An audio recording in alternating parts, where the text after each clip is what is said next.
अस्सलाम वालेकुम everyone, I hope you all are doing good. So आज की क्लास में हमने एक्सरसाइज 2.7 स्टार्ट करनी है। एक्सरसाइज 2.7 बहुत ही ज़्यादा आसान एक्सरसाइज है, बिल्कुल भी मुश्किल नहीं है। ऐसे बेसिक से फॉर्मूलों से मैं आप लोगों को बताऊंगी जिससे आप लोग ये एक्सरसाइज इजीली कर सकते हो। ठीक है, कोई भी कॉम्प्लेक्स उसमें एक्सप्लेनेशन में जाने की ज़रूरत नहीं है। बेसिक जो हमारे पास मेथड होता है उसको यूज़ करके स्टेटमेंट को समझ के बस फॉर्मूले जो है वो अप्लाई करने हैं।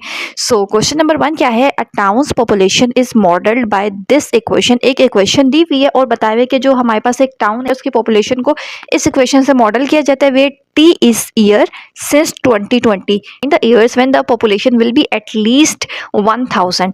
एक इक्वेशन दी गई है, बताया गया कि इस इक्वेशन से जो है ना वो पॉपुलेशन वगैरह होती है। हमने बताना है कि कितने साल में जो पॉपुलेशन है ना वो कम से कम जो है वो 1000 हो जाएगी। ठीक है, सोल्यूशन देखें।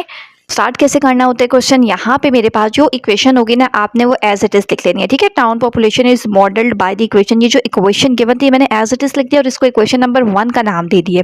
क्वेश्चन की स्टेटमेंट क्या थी कि कितने साल में फाइंड द ईयर्स, हमने वो साल कैलकुलेट करके बताना है जिसमें पॉपुलेशन जो है ना वो कम से कम कितनी हो जाएगी 1000। आगे इसी से मिलता जुलता एक और भी क्वेश्चन है। ठीक है, तो मैंने क्या लिखा है, when the population will be at least 1000। Population के बारे में बात हो रही है ना, पी ऑफ टी का मतलब होता है पॉपुलेशन। एटलीस्ट का वर्ड जहाँ पे भी कहीं नजर आएगा ना इसका मतलब है कि इससे आपके पास एक कंडीशन बन जाएगी। कैसी कंडीशन बनेगी? पॉपुलेशन कितनी होनी चाहिए? कम से कम 1000 पॉपुलेशन। ये जो साइन है ये आपने पॉपुलेशन की तरफ बनाने के कम से कम कितनी होनी चाहिए 1000। हो सकता है कि 1000 से ज़्यादा भी हो जाए, लेकिन हमने वो साल बताना है जिसमें कम से कम 1000 तो होनी ही चाहिए। तो हमेशा याद रख लें जब भी एटलीस्ट का वर्ड आएगा ना, तो जिस भी चीज़ के बारे में बात हो रही, पॉपुलेशन की बारे में बात हो रही थी, तो उसकी तरफ ऐसे ये साइन हमने जो इनइक्वालिटी का होता है वो ओपन करना है और जितनी एटलीस्ट के बाद नंबर लिखा है वो आपने नंबर उसके सामने लिख लेना है। ठीक है, ये काम कर लिए। अब क्या करना है, अब इस कंडीशन को हमने सिंपल अपनी इक्वेशन नंबर 1 पे अप्लाई करना होता है। कैसे? पी ऑफ टी किसके इक्वल है? पी ऑफ टी इस वैल्यू के इक्वल है। पी ऑफ टी की जगह मैंने बिल्कुल ये एज इट इज लिख लिया, ये साइन एज इट इज और ये 1000 एज इट इज। ठीक है, क्वेश्चन पढ़ के सिर्फ आपको इक्वेशन लिखनी है एटलीस्ट 1000 को यूज करके। यहाँ से कंडीशन बतानी है कि पॉपुलेशन कम से कम 1000 होनी चाहिए। पॉपुलेशन की तरफ ये साइन ओपन करना है। अब पी ऑफ टी का मतलब ये इक्वेशन थी वो लिखिए और इसकी जगह 1000 एज इट इज। अब सिंपल इक्वेशन को इन इक्वेलिटी बन रही है, लेकिन इसको जैसे हम इक्वेशन सॉल्व करते हैं बिल्कुल वैसे आपने सॉल्व करना है। कैसे करते हैं?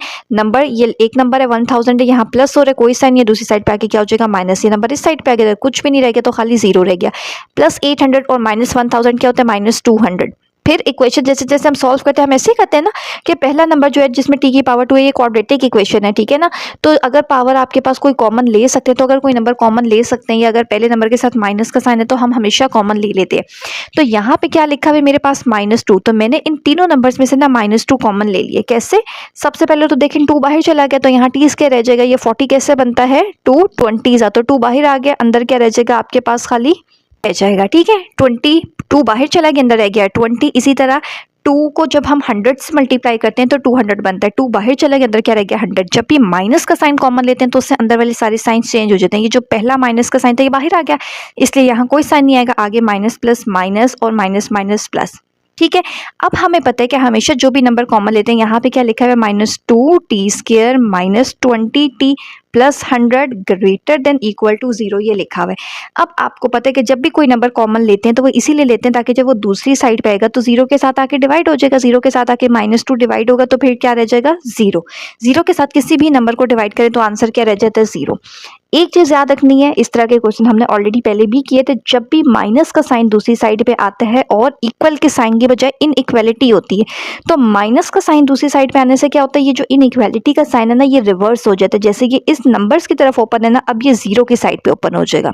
ठीक है, अगर खाली 2 इधर आता तो साइन जैसे है जिस डायरेक्शन में है वैसे ही रहता, लेकिन -2 दूसरी साइड पे आ रही है, -2 है, तो उसके आने से क्या होगा कि ये साइन जैसे दूसरी साइड पे ओपन हो रहा था तो अब उल्टा हो गया, अब 0 की साइड पे ऐसे ओपन हो रहा है। ठीक है, डिवाइड होके आंसर 0 आ गया।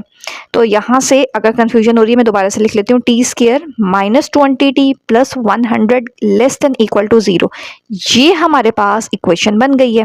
ठीक है, अब बस सिंपल हमने इसको सॉल्व करना है। कैसे सॉल्व करना है? अब यहाँ पे देखें, पहला नंबर स्क्वायर हमेशा आगे फैक्टराइज कर लें। 100 किसका स्क्वायर होता है 10 का स्क्वायर होता है, और a का स्क्वायर पता है b का स्क्वायर पता है तो बीच में 2ab खुद से लिख लें। ये हो गया a का स्क्वायर ये हो गया b का स्क्वायर। अब बीच में माइनस है तो -2, a की जगह a की वैल्यू लिखें, b की जगह b की वैल्यू लिखनी होती है। मल्टीप्लाई करके देखें वही चीज़ बन रही है। तो ये पूरा फॉर्मूला किसके इक्वल होता है? ये इक्वल होता है a minus b whole square के। तो a क्या है इसमें t, b क्या है 10 माइनस और होल स्क्वायर। इस साइड पे जो ये वाला साइन था ना, ये एज इट इज चलता हुआ आएगा, ये less than 0 as it is लिखती है। ठीक है, अब हमने क्या करना है, जब मैंने यहाँ से क्या कर लिया, इसको इक्वल बना लिया है, स्क्वायर हटाना है तो स्क्वायर किससे कट होता है? स्क्वायर रूट से कट होता है। दोनों साइड्स पे स्क्वायर रूट लिए, स्क्वायर रूट लेने से ये और स्क्वायर कट हो जाएगा। ठीक है, और 0 का स्क्वायर रूट जो है वो 0 ही होता है। टी की वैल्यू निकालनी है। बेसिकली हमने वो टाइम बताना है, वो ईयर बताना है जिसमें जाके हमारी जो पॉपुलेशन है वो कम से कम 1000 हो जाए। ठीक है, तो -10 है, इधर आके क्या हो जाएगा +10। तो हमारे पास अभी टाइम कितना गिवन था, कौन सा ईयर गिवन था? 2020 गिवन था ना क्वेश्चन में। हमारे पास टाइम क्या आया है 10, मीन्स के 2020 में जब हम 10 ऐड करेंगे तो क्या बन जाता है 2030। मीन्स 2030 में जाके जो टाउन की पॉपुलेशन है ना वो कम से कम 1000 हो ही जाएगी। ठीक है, ये 2020 क्वेश्चन में गिवन था। मैं आपको दिखा भी देती हूँ, यहाँ से देखें, ये लिखा हुआ है where t is year since 2020। ठीक है, तो ईयर हमें गिवन था, हमने टी की वैल्यू कैलकुलेट की है तो उसको ऐड किए, तो अब हमारे पास जो आंसर है वो हमारे पास वो ईयर आ गया जिसमें जाके जो हमारे पास टाउन की पॉपुलेशन है वो एटलीस्ट 1000 तो हो जाएगी। कंप्लीट हो गया क्वेश्चन। नेक्स्ट क्वेश्चन नंबर 2 देखते हैं। क्वेश्चन 2 क्या लिखा हुआ है? A company model its profit P in thousand of rupees bye the equation. एक कंपनी है जो अपना प्रॉफिट जो है वो मॉडल कर रही है किस इक्वेशन के जरिए? ये एक इक्वेशन सिंपल देखें, क्वेश्चन में एक इक्वेशन गिवन है where x is the price per item. X का मतलब है कि प्राइस, एक चीज की प्राइस कितनी है in rupees. Find the price that gives maximum profit. Basically अभी मैंने आपको क्वेश्चन 1 में भी बताया था, ये एटलीस्ट वाला भी क्वेश्चन एक और इस एक्सरसाइज में गिवन है और मैक्सिमम वाला भी गिवन है। ठीक है, तो इनको आप इजीली कैसे कर सकते हैं सोल्यूशन देखें। तो देखें क्वेश्चन नंबर 2, क्वेश्चन में मेरे पास एक इक्वेशन गिवन थी वो मैंने लिख ली है। मैक्सिमम का वर्ड गिवन है कि आपने वो प्राइस बतानी है जिस पे जाके हमें जो प्रॉफिट है ना वो मैक्सिमम मिले। सिंपल याद रख लें, जब भी क्वेश्चन में स्टेटमेंट में कहीं पे भी आपको मैक्सिमम या मैक्सिमाइज का वर्ड नजर आएगा ना, तो इन क्वेश्चन में क्वाड्रेटिक इक्वेशंस वाले क्वेश्चन में आपने एक फॉर्मूला सिंपल सा यूज करना है। वो क्या होता है? x is equal to -b/2a। ठीक है, x is equal to -b/2a। b और a की वैल्यू आपने पता करनी है। कैसे? वो हमें पता है, वो हम लोग फॉर्मूले के थ्रू करते हैं। यहाँ पे स्क्वायर होता है, पहले नंबर के साथ जो वैल्यू थी x स्क्वायर के साथ जो नंबर होता है वो a की वैल्यू होती है, यानी कि -5x के साथ जो होता है वो b होता है, और सिंपल नंबर जो लिखा होता है वो c है। ठीक है, ये तो हमें बेसिकली पता ही है। b और a की जगह उसकी वैल्यू लिखें, b की जगह 150 माइनस तो बाहर एज इट इज 2a की जगह a की वैल्यू -5। अब बस इसको सिंपल तरीके से सॉल्व करें। -150 और 2 5 10, ऊपर और नीचे जो माइनस माइनस था वो कट हो गया। इन दोनों को डिवाइड कर लें डायरेक्ट, यहाँ पे ऊपर और नीचे एक एक जीरो है वो कट हो गया, 15 रह गया। इसका मतलब है x इज इक्वल टू ₹15। तो x हमारे पास क्या था? यहाँ पे देखें, x is equal to x is the price per item in rupees, the price that give maximum profit. तो हमारे पास x का मतलब था x इज द प्राइस, तो हमारे पास प्राइस की x की क्या वैल्यू आ रही है? 15 आ रही है, जिसपे जाके जो हमें प्रॉफिट है ना वो सबसे ज्यादा मिलेगा। बस कंप्लीट हो गया, इतना सही खाली क्वेश्चन था।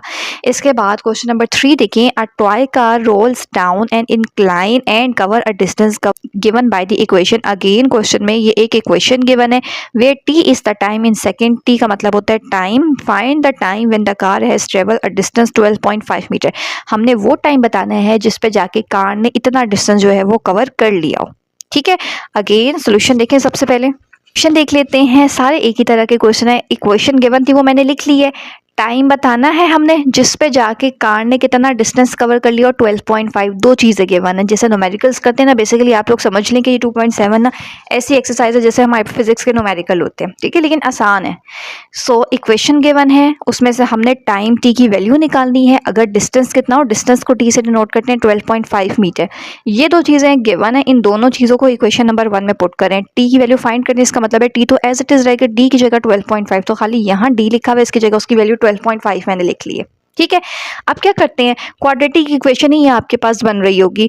यहाँ पे ये नंबर एक्स्ट्रा लिखा हुआ है प्लस हो रहा है, अगर मैं इसको भी इस साइड पे ले आऊँ तो ये यहाँ पे प्लस हो रहा है, दूसरी साइड पे आके माइनस हो जाएगा, तो टी स्क्वायर माइनस 0.5 टी तो उधर ही रहेगा, ये नंबर इधर आके माइनस हो गया। अब यहाँ पे कुछ भी नहीं तो जीरो रह गया।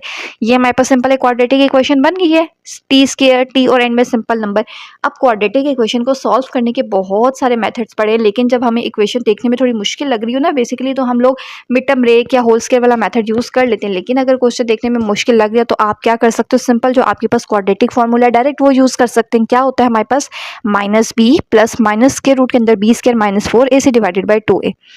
अब हमें पता है a की वैल्यू क्या होती है, टी स्क्वायर के साथ, वेरिएबल इस क्वेश्चन में टी है ना, टी के साथ जो लिखा कुछ भी नहीं है यानी कि 1। फिर b की वैल्यू क्या है जो t के साथ लिखी हुई है यानी कि -0.5, और c क्या है जो तीसरा नंबर लिखा हुआ है यानी कि -12.5 लिख लिए। अब ये तीनों वैल्यूज आपने सिंपल इस फॉर्मूले में पुट करते रहना है। माइनस की जगह माइनस, बी की जगह बी की वैल्यू -0.5 प्लस माइनस फिर बी का स्क्वायर यानी कि इस पूरे नंबर का स्क्वायर, फिर -4, ए की जगह ए की वैल्यू, सी की जगह सी की वैल्यू डिवाइडेड बाय 2a। अब आगे सारा काम कैलकुलेटर से है, माइनस माइनस प्लस हो जाता है, इसका स्केयर लेंगे तो 0.25 आ जाएगा, अगेन माइनस माइनस प्लस हो जाएगा, 4 को 12.5 से मल्टीप्लाई करेंगे तो 50 आ जाएगा, और नीचे 2 1 2 दोनों को ऐड करें तो 50.25 बन जाएगा। अब इसको स्केयर रूट से निकाल लेते हैं। यहाँ से जब स्केयर रूट से वैल्यू निकलेगी तो 7.088 आ जाएगी। यहाँ से देखें, दोबारा से मैं आपको लास्ट स्टेप दिखा देती हूँ। ये देखें 50.25 को जब हम स्केयर रूट से निकाल रहे हैं ना तो 7.08 आ जाएगा, ठीक है, डिवाइडेड बाई 2। अब यहाँ से ना मेरे पास जो इससे लास्ट स्टेप है ना वो मैं दोबारा लिखती हूँ, 0.5 प्लस माइनस स्क्वायर रूट के अंदर लिखा हुआ था 50.25 डिवाइडेड बाई 2। इससे वैल्यू निकल के 7.08 आ गई। अब आपको पता है बीच में प्लस माइनस दोनों साइन है ना, यानी कि अगर मैं यहाँ पे एक स्टेप और लिख लूँ, ऐसे लिखा हुआ है, ठीक है। हम यूँ करते थे ना क्वेश्चन सॉल्व करते हुए, एक दफ़ा प्लस के साथ एक दफ़ा माइनस के साथ, लेकिन यहाँ पे मैंने सिर्फ प्लस के साथ इसलिए किया हुआ है क्योंकि टाइम तो हमेशा पॉजिटिव होता है ना, पॉजिटिव मीन टाइम हमेशा बढ़ता ही रहता है। कभी भी ऐसा तो नहीं होता ना कि टाइम कम होना शुरू हो गया है। घड़ी में हमेशा पहले 1 बजता है, फिर 2, फिर 3, ऐसा तो नहीं होता कि पहले 1 बजे फिर 12 बजे फिर 11 बजे, उल्टा टाइम तो नहीं ना चलता कभी भी, हमेशा टाइम बढ़ता है, ठीक है। इसका मतलब है कि माइनस के साथ नहीं आपने इसको लेना, आपने इसको सिर्फ प्लस के साथ लेना है, इसलिए मैंने प्लस के साइन के साथ लिखा है। दोनों को प्लस करें, 7.588 आ जाएगा, 588 डिवाइडेड बाई 2 करेंगे तो 3.79। इसका मतलब है क्वेश्चन की स्टेटमेंट क्या थी कि हमारे पास कितनी देर में find the time when the car has travelled a distance 12.5, कितनी देर में वो टाइम बताएं जब कार जो है वो इतना डिस्टेंस कवर कर ले, तो कितनी देर लगेगी, टाइम कितना लगेगा 3.79। ये टाइम हमारे पास किस में लिखा हुआ था, टाइम इन सेकंड्स लिखा हुआ है, क्वेश्चन में देख भी लीजिएगा, where t is the time in seconds, तो यानी कि 3.79 सेकंड में आपके पास 12.5 मीटर जो डिस्टेंस है वो कवर हो जाएगा। कंप्लीट हो गया क्वेश्चन नंबर 3 भी। नेक्स्ट क्वेश्चन नंबर 4 देखते हैं। अब ये जो क्वेश्चन 4 है ना, ये बिल्कुल वैसे ही है जैसे क्वेश्चन नंबर 1 किया था, एटलीस्ट वाला क्वेश्चन आ गया। सो क्वेश्चन नंबर 4 क्या है, a ball's height in metre after t second is h of t. एक बॉल की हाइट है, हाइट को एच ऑफ टी से रिप्रेजेंट करते हैं। एक इक्वेशन गिवन है, for what time interval is the ball at least 20 metre above the ground. कितने टाइम में बॉल जो है वो कम से कम जमीन से 20 मीटर जो है वो ऊपर गई होगी, ठीक है। अब देखें क्वेश्चन को सॉल्व कैसे करना है, बिल्कुल वैसे ही करना है जैसे अभी हमने फर्स्ट पार्ट में किया था। क्वेश्चन में एक इक्वेशन है वो लिख लिए, कहीं पे जाके ना बॉल जो है वो एटलीस्ट कितनी हाइट पे हो, 20, एटलीस्ट हाइट कितनी हो 20। इसका मतलब है एच ऑफ टी कम से कम 20 होना चाहिए, यानी कि इसकी तरफ ऐसे एटलीस्ट बताया था ना, जो भी आप यहाँ पे लिखने हैं हाइट के बारे में बात हो रही है, एटलीस्ट कम से कम 20 होनी चाहिए। हो सकता है 20 से ज़्यादा भी हाइट पे हो जाए, लेकिन हमने वो टाइम बताना है जिसमें बॉल जो है ना वो कम से कम 20 मीटर जो है ना वो ज़मीन से ऊपर गई हुई है, ठीक है। तो height at least means greater than equal to 20, ये इक्वेशन नंबर 1 में पुट करने। एच ऑफ टी की जगह हमने एच ऑफ टी की वैल्यू लिखनी है एज इट इज़, और ये greater than equal to 20 as it is. अब ये 20 यहाँ ऐड हो रहा है, दूसरी साइड पे आके सब्ट्रैक्ट हो जाएगा। अगेन यहाँ पे भी पहला नंबर हम कॉमन ले सकते हैं, ये तीनों नंबर 4, 24 और 24 की टेबल में आते हैं, एक तो 4 कॉमन ले लिए, ये टी रह जाएगा, 6 4 होते तो 4 बाहर चला गया, खाली 6 रह गया, ये 4 5 होते 4 बाहर चला गया तो खाली 5 रह गया। माइनस का साइन भी पहले नंबर के साथ है तो वो भी बाहर ले लिया, उससे क्या होगा, अंदर वाले सारे चेंज, पहला वाला तो माइनस बाहर आ गया, यहाँ कुछ भी नहीं रहेगा, आगे minus plus minus minus minus plus बन गया, यानी कि -4 t square -6t plus 5 is greater than equal to 0, ये वाली इक्वेशन बन गई है। -4 मल्टीप्लाई हो रहा है, इधर आके डिवाइड होगा। बताया जब भी कोई माइनस के साथ वाला नंबर दूसरी साइड पे आके डिवाइड होता है तो इनइक्वालिटी जो है वो रिवर्स हो जाती है। पहले ये इस इक्वेशन इसकी तरफ ओपन हो रही है, अब ये 0 की साइड पे ओपन हो जाएगी। इसको अब इक्वेशन नंबर 2 का नाम दे देते हैं। अब सिंपल क्या करना होता है, इसको फैक्टराइज करना होता है। टाइम हमने बेसिकली फाइंड करना है कि कितने टाइम पे जो है बॉल जमीन से 20 मीटर ऊपर होगी कम से कम, ठीक है। फैक्टराइज करते हैं, ऐसे दो नंबर जिसको मल्टीप्लाई करें तो 5 है, ऐड या सब्ट्रैक्ट करें तो 6 है, तो 5 1 सा 5 ही होता है, सिंपल 5t और 1t। पहले दोनों में से t कॉमन ले लिया, आखिरी दोनों में से खाली 1 कॉमन आ जाएगा, दोनों ब्रैकेट सेम है तो एक दफ़ा और t -1, अगेन एक दफ़ा t -5 is less than equal to 0, ये -5 है, इधर आके +5 हो जाएगा, इसके साथ लिख लेते हैं। ये -1 है, इधर आके क्या हो जाएगा +1। दो वैल्यूज़ आ रही हैं 5 की, तो इसका मतलब है कि टाइम हमेशा पॉजिटिव ही होता है ना, दोनों पॉजिटिव ही आ रही है, इसका मतलब है कि दोनों ही लिखनी है। कैसे लिखनी है, जब भी दो वैल्यूज़ आती हैं, तो अभी हमने एक एक्सरसाइज 2.5 में ऐसे क्वेश्चन किए थे कि दो वैल्यूज़ आती हैं तो कैसे लिखते हैं, एक ही वेरिएबल है t, उसको दरमियान में लिखें, यहाँ पे साइन ऐसे इसी डायरेक्शन में बनाए, 1 और 5 में से छोटा नंबर कौन सा है, 1 उसको पहले लिखें, जो बड़ा नंबर है उसको बाद में। तो इस तरीके से आप अपना आंसर जो है वो सिंपली लिख सकते हैं। कंप्लीट हो गया क्वेश्चन नंबर 4 भी। नेक्स्ट क्वेश्चन 5 देखते हैं। 5 क्या है हमारे पास, a ball is thrown upward with an initial velocity of 40 metre per second. एक बॉल है जिसको हमने ऊपर की तरफ उछाला है, जिसकी इनिशियल वेलोसिटी कितनी है, 40 metre per second. Calculate the maximum height it reaches above ground level. हमने उसकी मैक्सिमम हाइट बतानी है, यानी कि मैक्सिमम वो बॉल कितनी हाइट पे जा सकती है। ठीक है, कैसे करना है, सोल्यूशन यहाँ पे देख ले। इसके लिए इस क्वेश्चन में आपने गौर किया होगा कि क्वेश्चन में कहीं पे भी इक्वेशन गिवन नहीं है। इसका मतलब है कि इक्वेशन हमें खुद से बनानी पड़ेगी। क्वेश्चन में किस चीज़ के बारे में बात हो रही है, इनिशियल वेलोसिटी, हाइट, इस तरह के वर्ड्स यूज़ हो रहे हैं जो आपने 9th में फिजिक्स में पढ़ा था। ये हमारे पास सेकंड इक्वेशन ऑफ मोशन जो होती है उसमें ये सारी चीज़ें आ रही होती हैं। इनिशियल वेलोसिटी क्वेश्चन में गिवन है कितनी है, 40 metre per second. Formula use करेंगे second equation of motion s is equal to VIT plus 1/2 AT square. हमें पता है ये क्यों यूज़ किया, क्योंकि इसकी सारी वैल्यूज हमारे पास क्वेश्चन में गिवन है, यही आगे यूज़ हो रही है। एस का मतलब क्या होता है, डिस्टेंस। इसको हम ऐसे लिख सकते हैं, हमने बताना है डिस्टेंस, बताना है कि बॉल ने कितना कवर किया, यानी कि h(t) हाइट लिख सकते हैं। इसी तरह VIT एज इट इज़ 1/2। ए को हम G से रिप्लेस कर सकते हैं, G मीन्स ग्रेविटी, और G की वैल्यू हमें पता है कि क्या होती है, 10। अब आपने क्या करना है, इस इक्वेशन में जो जो वैल्यूज हमें पता है वो पुट करते हैं। हमें पता है कि इनिशियल वेलोसिटी कितनी थी, VI की वैल्यू कितनी है, 40, G की वैल्यू पता होती है कि 10 है, बाकी सारा कुछ एज इट इज़। ये 10 2 से डिवाइड हो रहा है, क्या आ जाएगा 5। अब यहाँ से आपने एक इक्वेशन बना ली, h(t) इधर ही है और बाकी ये सारी चीज़ें एज इट इज़। थोड़ा सा इसको रीअरेंज अगर कर लें तो पहले हाईएस्ट पावर t स्क्वायर और फिर सिंपल वाला नंबर मीन्स के t की पावर 1 वाला नंबर लिख लिया और इसको इक्वेशन नंबर 1 कह दिए। हमने बताना है कितनी मैक्सिमम हाइट पे बॉल जा रही है। ठीक है, ज़मीन से उछाल लिए, नीचे से ऊपर जाते हैं, उसकी जो वेलोसिटी है वो कितनी है, 40 मीटर पर सेकेंड। हमने बतानी है कि बॉल मैक्सिमम कितनी हाइट पे जा सकती है। मैक्सिमम का वर्ड आ रहा है, इसका मतलब है कि फॉर्मूला भी हमने जो क्वेश्चन नंबर 2 में यूज़ किया था वो क्या होता है, x is equal to -b/2a। अब यहाँ पे इसमें इक्वेशन में वेरिएबल t है, इसका मतलब है x की जगह आपने t लिखना है, फॉर्मूला वही रहेगा -b/2a। अब इसमें से आप देख लें कि आपके पास सिर्फ दो ही वैल्यूज़ हैं, ये a की वैल्यू क्या है -5, ये b है, b की वैल्यू क्या है 40। कोई सिंपल नंबर है नहीं इसलिए c हमें चाहिए भी नहीं, तो b की जगह 40, a की जगह -5। इस फॉर्मूले में दोनों वैल्यूज फिल की हैं, माइनस माइनस कट हो गया, 40 को 10 से डिवाइड करें, 0 0 कट हो के खाली 4 रह गए। टाइम कितना आ रहा है, 4 सेकंड। बेसिकली ये काम आगे कर ही क्यों रहे हैं, एक तो हमें मैक्सिमम हाइट फाइंड करनी है इसलिए ये वाला फॉर्मूला यूज़ किया है, और दूसरा ये सारा काम हम इसलिए कर रहे थे, हमने बताना है कि मैक्सिमम कितनी हाइट पर जा रहा है। इक्वेशन बनाई थी, उस इक्वेशन को जब सॉल्व किया ना, तो अगर आपके पास h(t) की वैल्यू यहीं पे आ जाती ना तो हम यहीं पे क्वेश्चन स्टॉप कर देते। लेकिन इस इक्वेशन में आपके पास ये t लिखा हुआ है, इसका मतलब है सबसे पहले हमने t की वैल्यू निकालनी है। t की वैल्यू को हम निकालेंगे कैसे, मैक्सिमम हाइट के फॉर्मूले से। अब ये t हमने निकाल लिया, ये आपने सिंपल ऊपर इक्वेशन में पुट कर देना है। इक्वेशन मैंने लिखी है दोबारा से, इसमें जहाँ जहाँ t है वहाँ क्या लिख देती हूँ 4। तो 4 का स्क्वायर 16, 40 को 4 से करेंगे 160, 5 16 80, -80 और प्लस 60 क्या होता है 160, क्या होता है 80। इसका मतलब है कितनी बॉल कितनी मैक्सिमम हाइट पे जाएगी, बॉल जो है ना अगर उसकी इनिशियल वेलोसिटी जो है वो 40 है तो मैक्सिमम 80 मीटर का डिस्टेंस जो है ना वो ऊपर वर्टिकली कवर करेगी, इतनी हाइट पे जाएगी। ठीक है, दो चीज़ें फाइंड करनी है, पहले इक्वेशन निकालनी है। इक्वेशन कौन सी यूज़ किया, सेकंड इक्वेशन ऑफ मोशन, क्योंकि क्वेश्चन में खाली इनिशियल वेलोसिटी गिवन थी तो वो खाली हमारे पास सेकंड इक्वेशन ऑफ मोशन ही ऐसे जिसमें खाली VI आता है, VF नहीं आता। ठीक है, इसलिए ये यूज़ की। इसकी जगह S की जगह H भी कहते हैं, S को डिस्टेंस कहते हैं, हाइट कहते हैं, एक ही बात है, और A की जगह G यूज़ कर ली। G की वैल्यू पता थी 10। सिंपल इक्वेशन को सॉल्व कर लिया। अब इसमें हमें t चाहिए था, तो t का मतलब होता है मैक्सिमम हाइट, तो वो आपने फॉर्मूले के थ्रू निकाल लिए a और b के जरिए, और जहाँ जहाँ t था वहाँ वहाँ वैल्यू पुट की, तो ये आपके पास जो है मैक्सिमम हाइट आ गई है। ठीक है, लास्ट क्वेश्चन नंबर 6 देख लेते हैं।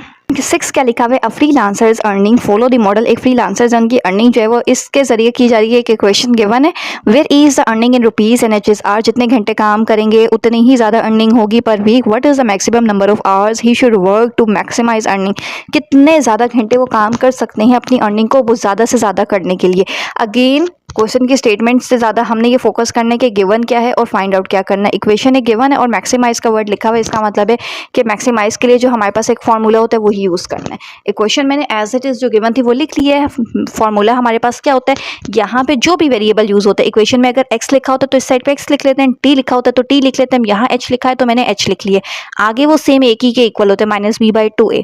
ए की वैल्यू जो पहले नंबर के इक्वल है यानी कि ए की वैल्यू क्या होगी हमारे पास -2, बी की वैल्यू जो एच के इक्वल होती है यानी कि 40। ठीक है, ए की वैल्यू जो हाईएस्ट पावर के साथ जो नंबर होता है उसको ए कहते हैं, फिर 2 के बाद पावर 1 आती है ना, उसके साथ जो लिखा होता है उसको बी की वैल्यू होती है। फिर ए और बी की वैल्यूज इसमें पुट कर ली, अगेन ऊपर और नीचे माइनस माइनस कट हो गया, 40 2 2 क्या होता है 4, माइनस माइनस कट हो गया और 4 10 40 होता है, 10 आ गया। इसका मतलब है कि मैक्सिमम कितने घंटे वो काम कर सकते हैं, मैक्सिमम आवर्स कितने 10 कह रहे हैं, तो फिर उनकी अर्निंग जो है ना वो मैक्सिमम हो सकती है, ज़्यादा से ज़्यादा हो सकती है। ठीक है, तो वो अपनी अर्निंग मैक्सिमाइज कर सकते हैं, मीन्स ज़्यादा से ज़्यादा कर सकते हैं। सो यहाँ पे हमारी जो एक्सरसाइज है 2.7 वो कंप्लीट हो जाती है। सारे क्वेश्चन नंबर 1 से 6 तक की मैंने ट्राई किया कि आप लोगों को ईजी करके समझाऊं ताकि ये एक्सरसाइज आपको मुश्किल ना लगे, आप इसे छोड़े ना, इसको ईजिली प्रिपेयर कर लें। सो इससे नेक्स्ट लेक्चर में हम इसकी लास्ट जो रिव्यू एक्सरसाइज है वो कंप्लीट करेंगे, वो स्टार्ट करेंगे। सो चैनल पर न्यू है तो चैनल को लाजमी सब्सक्राइब कर लीजिए ताकि न्यू आने वाली वीडियो के नोटिफिकेशन भी आप लोगों को मिलते रहें। So stay connected with us and thanks for watching.